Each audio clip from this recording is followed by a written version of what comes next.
sobre a psicologia.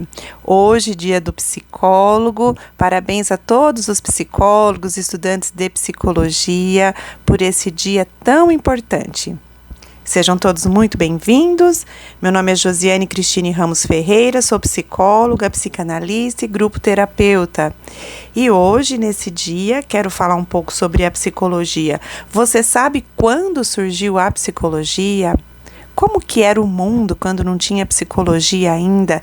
Então vamos conversar um pouquinho sobre isso. Eu estava pensando aqui na época de Jesus, ou antes mesmo de Jesus, na história, quando os reis tinham sonhos, eles chamavam os sábios para decifrarem os sonhos. Interessante, né? Aí durante a história a gente vê a filosofia. A filosofia, ela traz muita contribuição para essas questões emocionais, só que no campo das ideias. É muito interessante a gente pensar nisso.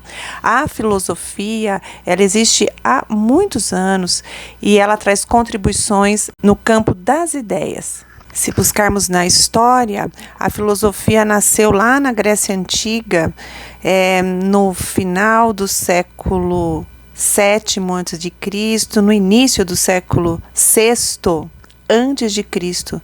Imaginem, 6.000 anos, 6.000 anos. Vamos processar isso, imaginar 6.000 anos antes de Cristo, né? O primeiro filósofo, Tales de Mileto, ele que é reconhecido como o primeiro filósofo, mas o Pitágoras que cunhou o termo filosofia, que é a junção dos termos philos, amor, e sofia, conhecimento, que significa amor ao conhecimento.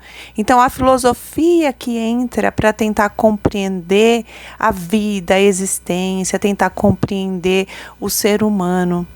A filosofia, ela dá base para muitas ciências. Aliás, dá para a gente pensar que todas as ciências evoluíram a partir da filosofia, onde foram aplicando-se métodos científicos às questões filosóficas.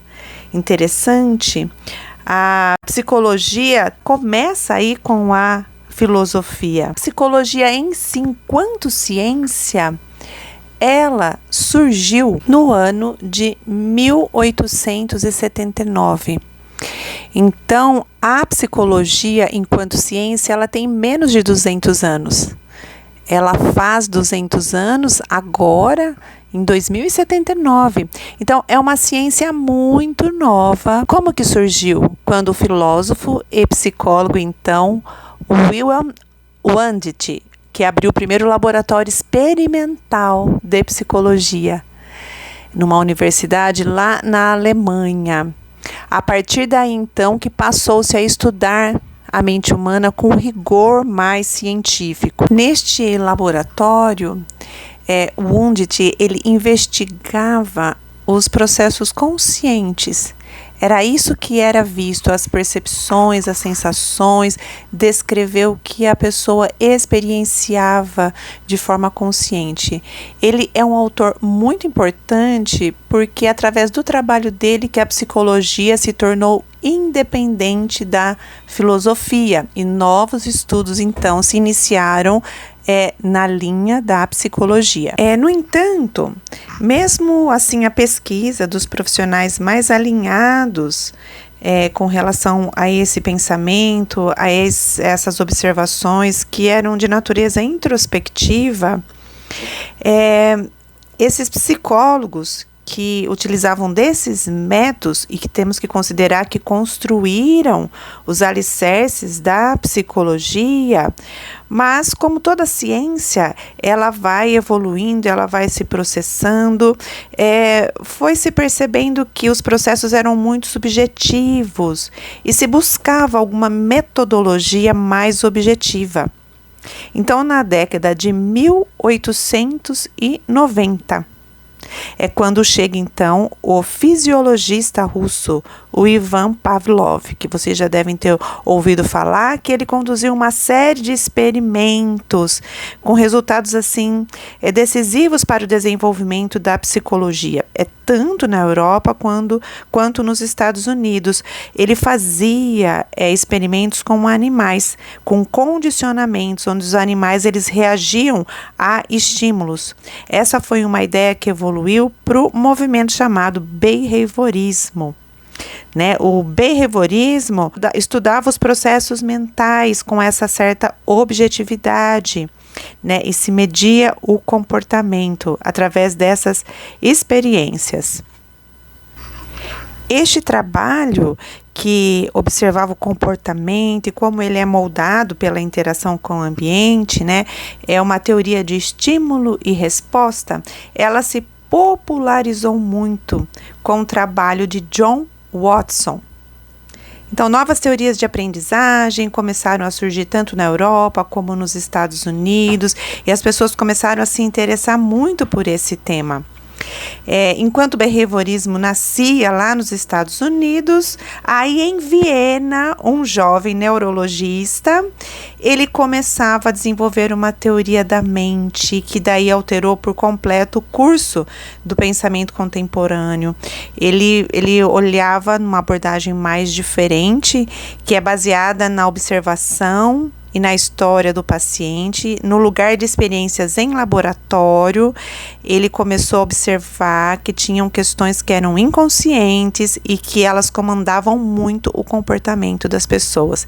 Então, foi aí que começou o processo da psicanálise com Freud, que ele estava interessado nas memórias, no desenvolvimento da infância, nas relações interpessoais, e daí é criado, então, a psicanálise com aquela frase da cura pela palavra. Depois de Freud, outros autores foram surgindo, e a psicologia foi ganhando muitas ramificações. Daí, na linha da psicanálise, foram surgindo as escolas de psicanálise, e muitos autores que pertenciam a essas escolas, por exemplo, aí o Winnicott, o Ferenczi, o Lacan, a Anna Freud, a Melanie Klein, o Jung, o André Green, o Bion, o Adler, muitos autores que daí iam por esse caminho de entender a influência do inconsciente nas nossas atitudes.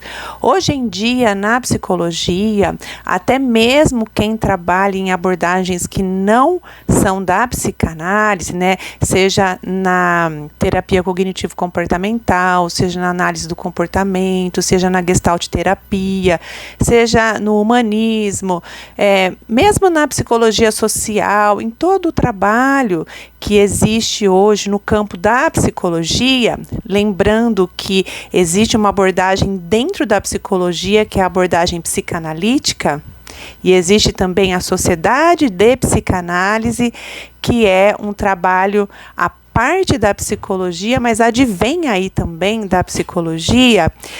Então, todos esses autores, esse desenvolvimento da ciência faz com que a gente pense que existe uma influência do inconsciente nas nossas atitudes. Então, tudo que a gente tudo que a gente faz, existe um lugarzinho escondido lá dentro da gente que nos impulsiona a fazer de determinadas formas. Tornar claro o que está lá dentro de nós é muito importante para a nossa vida. E assim, cada área da psicologia, da psicanálise foi desenvolvendo o seu método, foi desenvolvendo o seu manejo, foi desenvolvendo a sua forma de atendimento. Enfim, é muito importante todo esse trabalho, e é muito importante que a gente possa olhar para nós mesmos, aproveitando que estamos falando desse tema, que a gente possa considerar a ida de cada um de nós a um terapeuta, que a gente possa entender esse benefício da terapia para as nossas vidas.